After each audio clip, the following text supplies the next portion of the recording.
My name's Angus Gibson. We live on a 5,000 acre property here just outside Goulburn. My great-great-grandfather came here in the late 1820s and settled, and we've been here ever since. We've traditionally been a fine wool merino sheep and beef cattle property.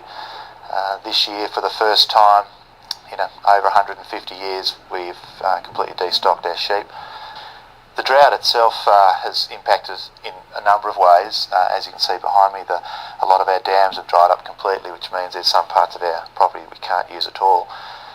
We're quite lucky, we've got some permanent water on the property, but there are a lot of people that aren't so lucky, and for them, even if they had feed, they're having to cart water, which is a soul-destroying thing to have to do, and for them, it's not just been this year, it's been a drought that we've been experiencing in this part of the world for about 5 years now. Droughts in the past have often been a bit patchy, so there's always been somewhere in the state that you could buy grain from or buy hay from. But when it's so widespread, then feed is very hard to get anywhere. Last year we were actually transporting hay from South Australia, which is a huge transport cost. As the drought ends, as we hope it will in the not too distant future, a lot of people are going to have to build their numbers up. We've destocked 6,500 sheep here. To get back up to our breeding numbers will either be a very expensive option or it'll be a very long option. And either way, the community are going to have to pay by a greater scarcity of product and therefore higher prices. I think the other thing is that for as long as you are destocking, you keep cutting back your numbers and you have genetics that you have been breeding with for many, many years, and you lose that. So often you lose some very valuable stock, and it takes a long time to get that same quality of stock back into production.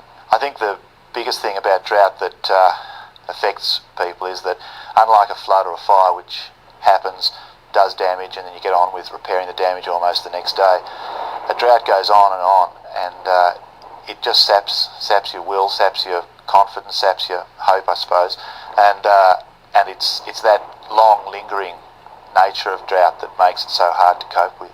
We're hoping in the future that we can make a go of the property and that it can be financially viable for the next generation. But I've got to say, the rural industry's just about on its knees at the moment. Recently, a couple of days ago, I was in Bathurst for a climate change conference, and it was attended by probably over 300 people, which was very encouraging to me because it just shows that public awareness has risen considerably in really the last 12 months, 18 months.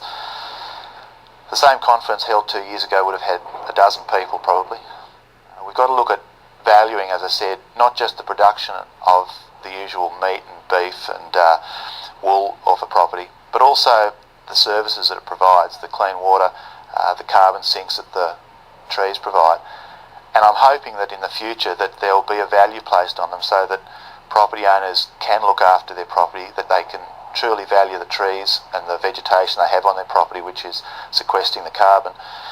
And in that way they'll be more able to look after their properties and provide the community with a way of taking some really positive steps towards addressing some of these major issues.